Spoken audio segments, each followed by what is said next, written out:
ભાઈ આ ફોનનું ચાર્જર આપજો. ફોનનું ચાર્જર નહીં ભાઈ, એ પડ્યું તો આ વેચવાનું નહીં.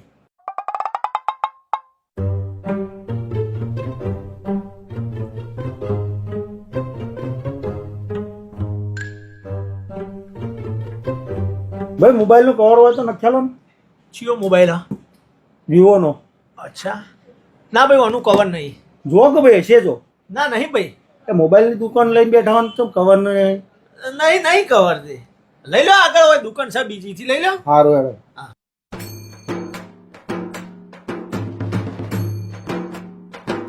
ભાઈ બોટનું બ્લુટૂથ બતાવો ને હારામાંનું. નહીં ભાઈ, એટલે આટલો બધો પડ્યો ને તું કોઈ નહીં યાર. વેચવાનું નહીં. એટલે આ દુકાન લઈને બેયો, હું તારો ઘરાગુ સામાન લેવા આવ્યો, પડ્યો તોય તું નહીં હાલતો. તું મારો ઘરાક, કોઈ મારો બાપ નહીં. હા તો પણ પડ્યો તો આપી દે ભાઈ. પણ મારે વેચવાનું નહીં લ્યા, નહીં વેચવો. ચમ નહીં વેચવો એટલે લ્યા? નહીં વેચવો એટલે ભાઈ મારો માલ છે, મારે એ ખીચડી બનાવીને એમાં નોસીને ખાઈ જવું હોય. લે નહીં હાલું, નહીં હાલું. હું એ દુકાન લઈને બે ગલાગન નહીં હાલું ભાઈ મારે. હા તે ના હાલવું હોય તો કોઈ ના, નહીં લેવું બીજાથી લઈશું. તો લઈ લે, આ આગળ રહી દુકાન લઈ લેવાનું. હા તે નહીં આવીએ ત્યાં દુકાન. આ તો ના ભાઈ, જા લઈ લે. હાલ ચમનાલ ભાઈ બોટનો બ્લુટૂથ ઓવા બતાવો ને. લ્યો ભાઈ હા ચલાનો. 1000 રૂપિયા. ભાઈ પેલા પહેલી દુકાનવાળા ભાઈનું મગજ છટકી ગયું છે. ચમ અલ્યા ભાઈ ના ભાઈ બોટના બ્લુટૂથની આખી લાઈન પડી હતી તોય મને હાલવા ના પાડો.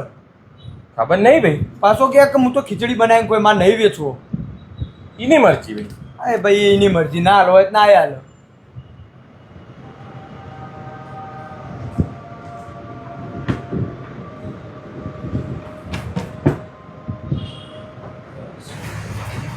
બોલો દીપાભાઈ. આવો કરશનભાઈ, આવો. આ હું તમને પછી ફોન કરું. શું કહો કરશનભાઈ? કોઈ પ્રોબ્લેમ થયો તમને? સનો ભાઈ, મારા ત્યાં 4-5 ગ્રાહક આવ્યો તમારી દુકાનનો. એરો એમ કહેતો હતો પેલી દુકાનવાળા ભાઈ વસ્તુ પડેલી હોય તોય મને હાલતા નહીં, તો કોઈ તકલીફ છે? અરે ના એવું કોઈ તકલીફ નહીં ભાઈ, ભગવાનની મહેરબાની છે. સરસ મજાનો ધંધો આપણે થાય. તો પછી ગ્રાહક પાછો ચમ મોકલો છો? ગરાક પાછો નહીં મોકલતો મારા ભાઈ, તો ગરાક તમારે ત્યાં મોકલું.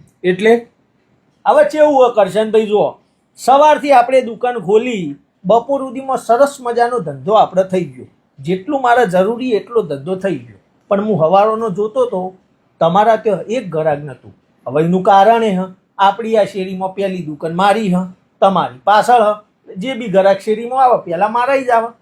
મારે તો રોજ સારો ધંધો થઈ જાય. બપોર સુધીમાં મને જરૂરી હે ને એટલું ભગવાન આપી જ દે. એટલો ગરાક આવે તો હું વળી કીધું કે કરશનભાઈને હવારોની દુકાન ખોલીએ, બપોર પડી પણ એક ગરાક આવતું નહીં. હું કીધું હવે થોડી મદદ એમની કરી લઈએ. કસ્ટમર આવે વસ્તુ લેવા, મારે તો કાલે બીજું કસ્ટમર આવવાનું. કોઈ ના, મેં કીધું કરશનભાઈ ત્યાં જાય કે ના પાડું તો.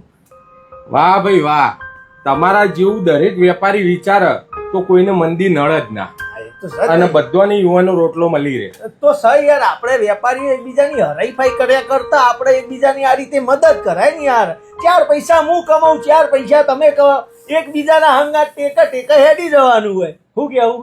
સરસ સરસ. તો બસ મિત્રો બધા આ રીતે સમજી જો. દરેક વેપારી ભાઈઓ આ રીતે હળી મળી માર્કેટમાં ધંધો કરો તો બિલકુલ મંદી આવવાના અને દરેકના ઘેર રોટલો મળી રહે.